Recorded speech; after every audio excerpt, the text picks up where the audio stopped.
வெளிநாட்டில் இருந்து சம்பாதித்து அனுப்பிய 3 கோடி ரூபாய் பணத்தை பெற்றுக்கொண்ட மனைவி தன்னை வீட்டிற்குள் சேர்க்க மறுத்து அடித்து விரட்டுவதாக கணவர் போலீசில் புகார் அளித்திருப்பது பரபரப்பை ஏற்படுத்தியுள்ளது. ராமநாதபுரம் மாவட்டம் மண்டபம் பகுதியைச் சேர்ந்தவர் அன்வர் ராஜா. சவுதி அரேபியாவில் உள்ள எண்ணெய் நிறுவனம் ஒன்றில் பணிபுரிந்து வந்த இவருக்கு கடந்த 2017இல் ஹைருன் ஜாலியா என்பவருடன் திருமணமான நிலையில் 2 குழந்தைகள் உள்ளனர். இந்நிலையில் வெளிநாட்டில் இருந்து சம்பள பணம் அனுப்பி வந்த அன்வர் ராஜா சுமார் 3 கோடி ரூபாய் வரை மனைவியின் வங்கிக் கணக்கிற்கு அனுப்பியதாக கூறப்படுகிறது. பணத்தை நிலமாகவும் நகைகளாகவும் மாற்றி சேமித்து வருவதாக அன்வர் ராஜாவின் மனைவி மற்றும் மாமியார் தெரிவித்ததாக சொல்லப்படுகிறது.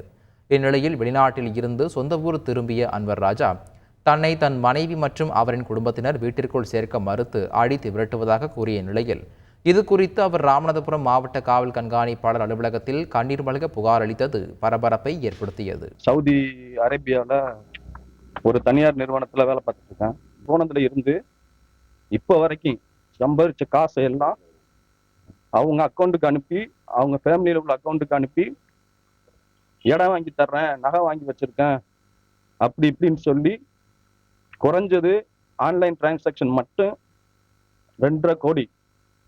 இது போக கையில் கொடுத்தது எல்லாம் சேர்த்து 3 கோடி கிட்ட வரும். இப்போ வந்து கேட்டா ஒண்ணுமே இல்லை அப்படின்னு சொல்லி என்னைய தெருவில் விட்டாங்க. மேலும் இந்த விவகாரத்தில் கணவர் தனக்கு பாலியல் தொந்தரவு அளித்ததாக ஹைருன் ஜாலியா அளித்த புகாரில் அன்வர் ராஜா மீது வழக்கு பதிவு செய்யப்பட்டிருப்பது குறிப்பிடத்தக்கது. தொடர்ந்து அன்வர் ராஜாவின் மனைவி நீதிமன்றத்தில் விவாகரத்தும் கோரியிருக்கும் நிலையில் அன்வர் ராஜாவின் இந்த புகார் குறித்து போலீசார் விசாரித்து வருகின்றனர். செய்திகளை உடனுக்குடன் தெரிந்து கொள்ள உடனே சப்ஸ்கிரைப் பண்ணுங்க.